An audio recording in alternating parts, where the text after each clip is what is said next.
Hearing Janet's story is one thing. Tasting it, letting that history hit the palate, that's the next objective.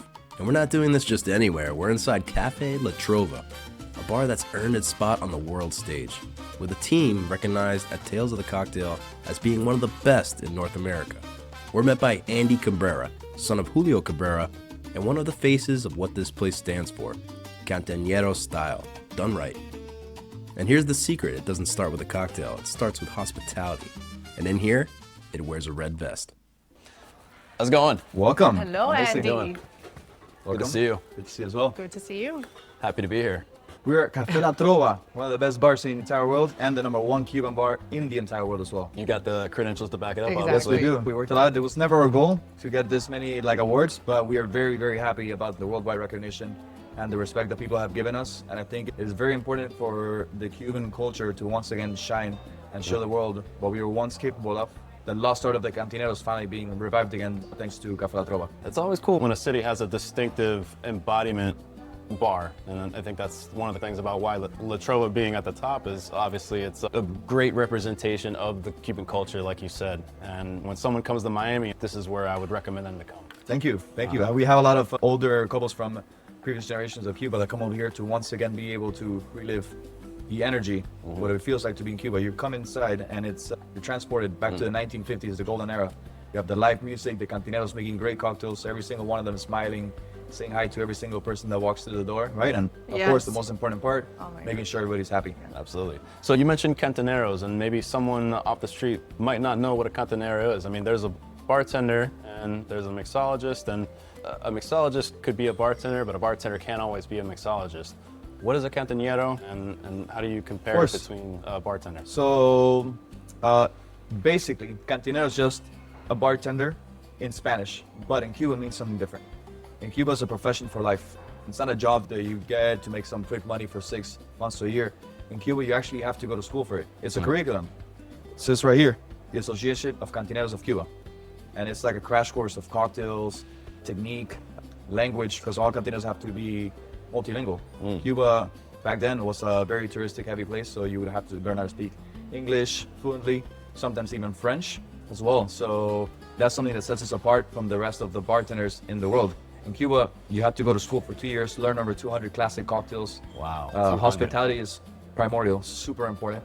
We have to take care of every single guest, make them feel at home. We always have to talk to them, give them a good experience, right? Be kind. Just be yourself. Be a good human. Exactly. So there's barman, there's the mixologist, right? Mixologist is the one that usually sets the trends, experiments, makes new styles of cocktails. A bartender is the one that tends the bar. Cantina is the same thing, la cantina is what it's called. I'm the one that attends la cantina. But in Cuba, like I said, it's something much more. Okay. So what are some traits of a cantinero? Of course, a cantina has to be a combination of everything, right? Hospitality first. You're not trying to sell the best cocktail. For example, I could recommend my most expensive cocktail, but if I could recommend you a cocktail that's not as expensive, but in my opinion better, I will. To me, the money is secondary. Guest experience first, profit second. 100%. So cantinero, you have to be imaginative. You have to be a diplomat as well. There's so many different type of characteristics, but like you said, guest experience first. And that brings in the profit later. Anyway, if you give them that experience, then that's what keeps them coming back. That's your profit. Yes, and you see sometimes you have a lot of bartenders with very like flamboyant styles. Cantineros are very simple, very simple. The way in which we shake, we'll do a classic shake. Very nice and simple, and like that. This way, we save our elbows and shoulders from being destroyed for shaking 10 years.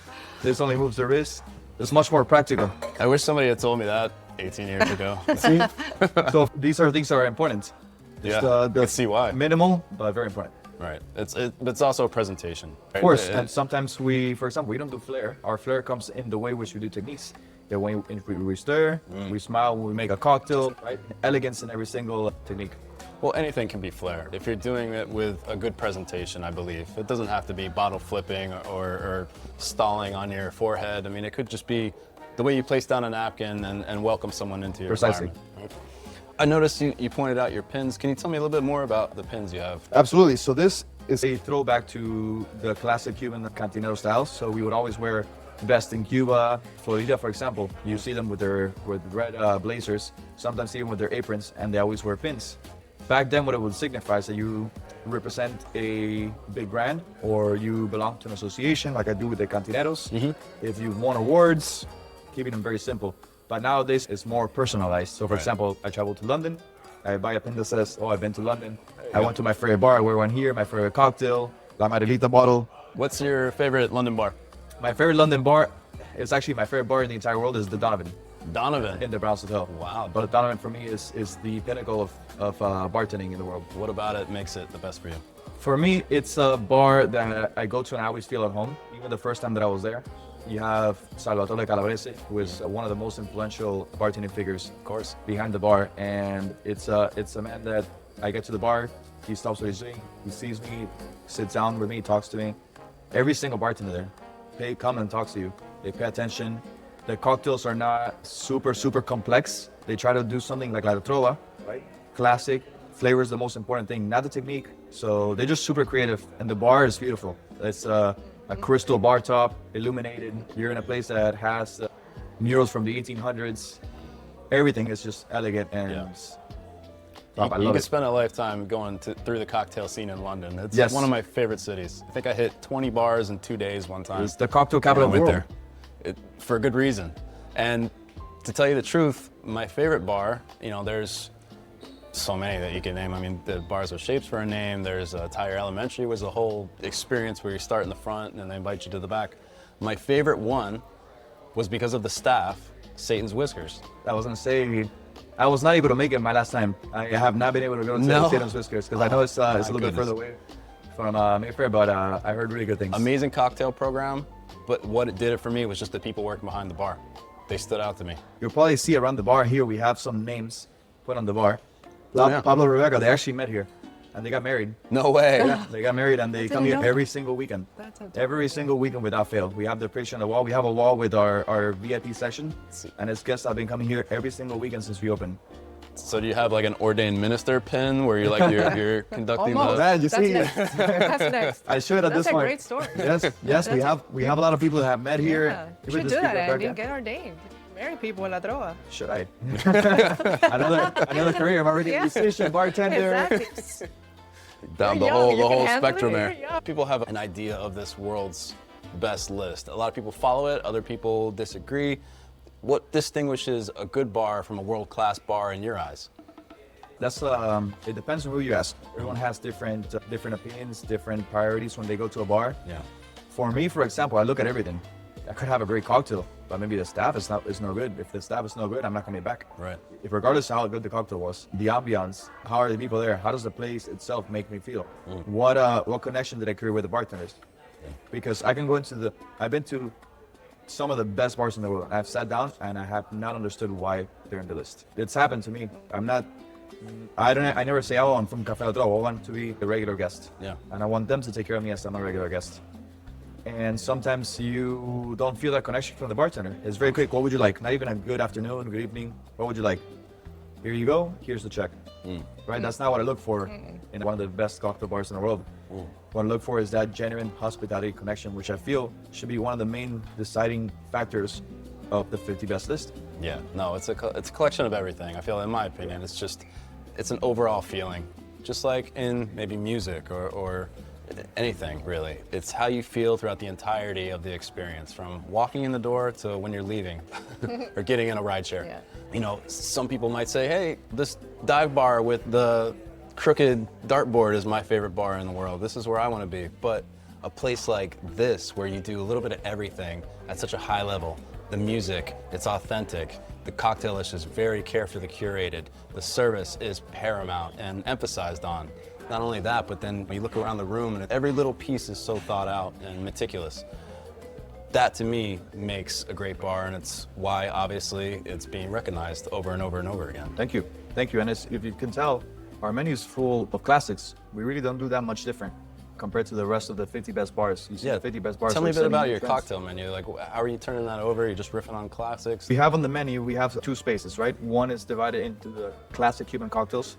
So those are just the recipes unchanged, maybe slightly modified to be more balanced, but no real big change in the classic cocktails. And then we have our house signature cocktails, which are either inspired by classics or our own creations. And then we have, of course, the Buena Vista, which is my father's award-winning cocktail from 2013 when he competed in the Bombay Sapphire GQ magazine. And then we have some specialties of the cantineros. Okay. So where do you see La Marilita fitting into your back bar here? Oh, we already have it. We already have it. It's very popular. But very soon, Marilita will be joining the menu of Café La Trova. Really? We'll have a signature cocktail. Congratulations to you, Janet. Thank you. That is such an unbelievable honor, and that was such a goal of mine when we started this brand. Café La Trova has always been at the forefront. It's so synonymous with Cuba. What they have created here is second to none. And to be here, just to be in the bar was already like a success. That's a great recognition here. And for me, that's something as well that, you know, I could work with big brands. Of course, they have money, but that's not what I care about. What I care about is the connection, the relationship. The fact that they support a small craft brand, it speaks of them incredibly highly. The whole team, Andy has been incredible, his father, all of them. It's a family, and that's what makes La Trova, I think, work more than anything else. Yes, the cocktails are incredible. Yes, the ambiance is awesome, but it's them. They created that. Yeah, that They're personal touch. dynamic. And the moment you walk in the door, you're like, you feel like you're home, especially for Latins. And not just Cubans, but just Latins in general. I want to taste that culture a bit if we could. Absolutely. I'd like to have just a little taste of the Marilita before we experiment with some cocktails. Would you like it neat? We'll just have 2 neat, please. Of course. All right, so walk me through it. So it took us 37 profiles to get to this particular profile. So we were working on this with Don Pancho for almost a year. Okay. Wanted something bold enough for a man to enjoy, like you would enjoy a bourbon, whiskey, or scotch. And I wanted something that a woman could sip on that wouldn't just burn her to death, and that was smooth enough for her to enjoy. So Just finding that sweet spot. and I think a lot of it is that it is aged 18 years at least, but there's also 19 liquid in it and 21. Right. Small percentages, right? But I think it added to that smoothness. And so the fact that we don't add additives either or added sugar, it has 7 grams in the whole bottle, naturally derived from aging in that barrel, ex-bourbon barrel, for at least 18 years. Whatever was in there before, in our case was bourbon, crystallizes, seeps into the liquid. When they bring it out, they measure it. There's 10 grams per liter. In our case, it's 7.5 because it's 750 ml. Right. But there's nothing additionally added, so that bourbon, those bourbon notes really come through. So the smokiness, and the oak, and the caramel, and vanilla notes. It's a sipping rum, but it's also a very spirit-forward rum, right? It makes it fantastic. Old-fashioned, Negroni, it can even, a delicious daiquiri, espresso martini. So I know a lot of people are very particular about their espresso martini and vodka, but whenever the opportunity presents itself, try it with a rum. It's life-changing because coffee and rum really go together. Tell me, what is the cheers at Café La Trova? Salud. Salud. Salud, salud. They keep Salud, it simple, Jen. my friend. They keep it simple and elegant. Isn't that great? That's So delicious, good. but I'm a little bit biased. Fantastic. Well, I'll tell you right now, that's Yeah. one of the better rums that I've ever We're had. incredibly proud of it. You should be. This is Honestly. incredible. We're incredibly proud of A it. whole lot of bite here either. It No, it dissipates. bites you just enough to It's to not- like. Little chihuahua bite. Very smooth. Amazing. So what do you see on the other side of the bar when you're trying to make a cocktail based around a rum line?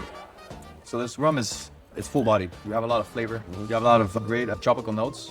Hints of coconut, coffee, a little bit of cacao, vanilla. So understanding that, you already know kind of in what direction you can go. You have a good base, the cocktail will come out good. As long as you have the knowledge to be able to create a good balance. So for example, one of the cocktails that we make for La Marilita, it's a daiquiri that one of the bartenders that works here with us created, Elizabeth. Ellie, no? So she created it with an orange liqueur that is Incredible. spectacular. It's Spectacular incredible. daiquiri. And this is the menu cocktail. This is not the menu cocktail. The menu cocktail is toasted coconut negroni. So we have the Marilita, we have Campari, we have vermouth, and we infuse it all with toasted coconut. You absorb a lot of those like tropical nuttiness from the toasted coconut, but it also leaves some fattiness behind, which when you put it in a freezer or in a cooler, it hardens, and we filter it, and it's like a small fat wash. So you get some of that viscosity in there, some of that velvetiness from the texture. And it also pulls away a little bit of the bitterness from the Campari. So you have some bitterness, but enough where every single person over here can enjoy the cocktail without being thrown off by Italy. the bitterness. Exactly. No, Italians love it too. Can I make you the daiquiri? Yes. Yes, let's do it. Let's do that. So of course, when you're making a daiquiri, we make it the classic Cuban style, right? We don't use simple syrup. We use granulated sugar. And for us, that's something that's super important Yeah, that's because refreshing. Simple syrup has water already, so you're diluting further the cocktail. We don't want to do that. We want this because it also adds a little bit of texture. So we add half a tablespoon of granulated sugar and fresh lime juice. We make about 20 liters of fresh lime juice every single day over here. So now we dissolve.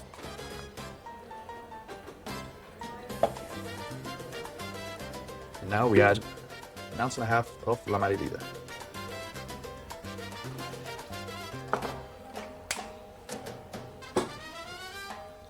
Half an ounce of the orange liqueur.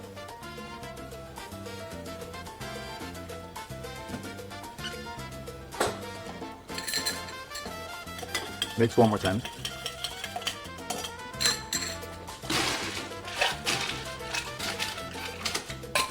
And now we shake.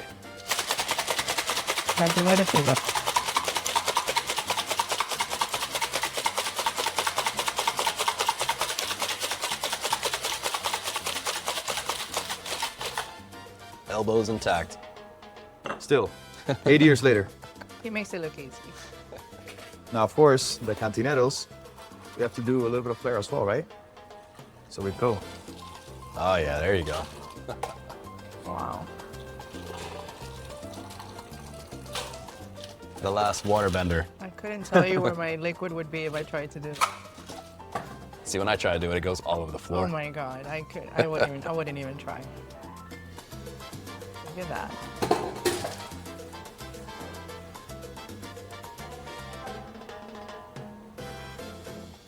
There you go. Beautiful. La Marilita daiquiri. Cheers. Thank you. you. Cheers. Salud. Cheers. Thank you. You first.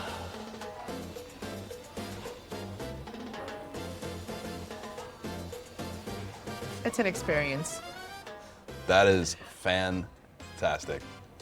And wow, you wouldn't even.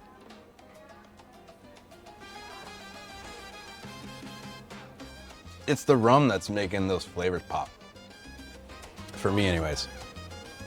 Like, I'm getting the expression of the citrus and the orange. You keep trying, there's now be a cocktail left. This is our take on the Negroni. We have here Marilita, we have a very Campari, and we have sweet vermouth, which we infuse all with like pasta colorada flakes. Love you guys, and we stir. As well, for cantineros, it's very important to always keep your area clean. Always everything organized, everything exactly where it's supposed to be. Do you see that beautiful color? Mm-hmm. That's a slight clarification from the pad wash that you get from the foreground. Okay. So now I stop. And I check for the temperature. Perfect.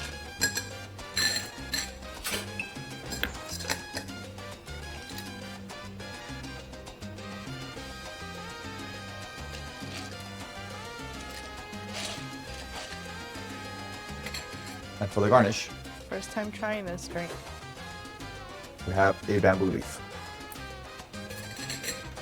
Yeah, everything is precision with what you're doing too. I noticed that. Wow, beautiful presentation. Salud. Thank you. First time trying this drink. That's for you. You will be What an the honor. guest of honor, Thank you. as you are. Thank you.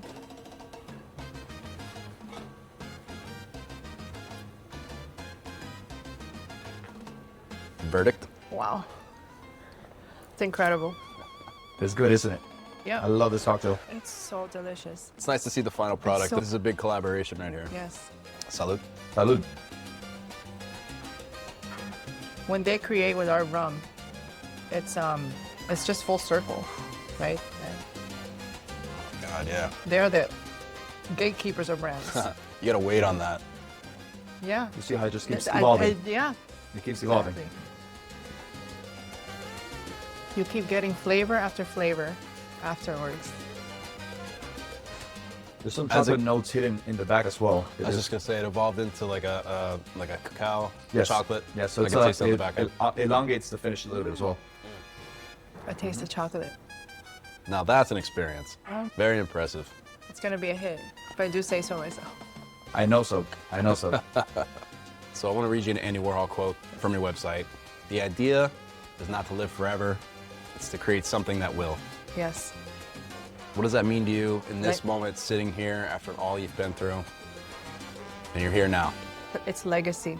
I created this more so for my kids and their kids than for us. Obviously, having someone like Andy and La Trova create something with what we consider to be legacy is paramount. And again, we don't live forever, but what we leave behind is what does. So leave something great. If you're gonna create something great. Don't limit yourself. And that's what makes the world better. And so, yeah, the idea is not to live forever, but it's to create something that will. And I thought of my grandfather very much, because that's what my grandfather, in essence, did in my eyes for me. Congratulations on leaving your mark on the you. world. I can't wait to see where it goes in the coming years. You've done a fantastic job, and your story really resonated with me. That's why I'm glad that we're here and we got to talk about it. Thank you for your time. Andy, thank you so much for having us. Thank you, Andy. We Thank you so appreciate much. it. Thank you. To continued success and climbing the leaderboards to #1 in the world. Cheers, guys. Cheers. Thank you. Cheers. Legacy is a word people throw around when they want something to sound expensive.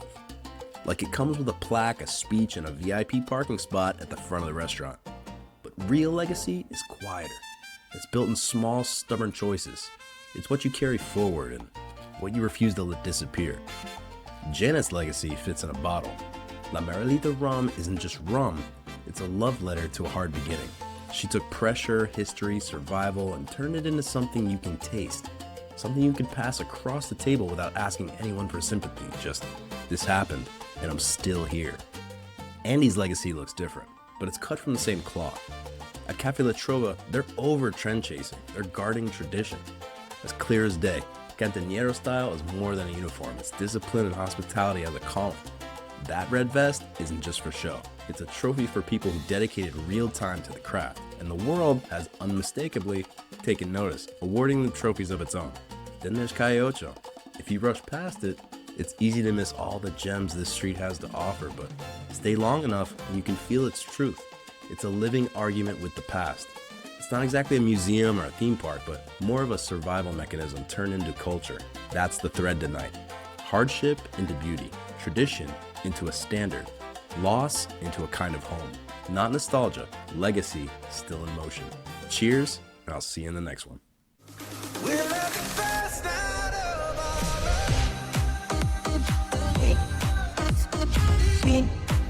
lives.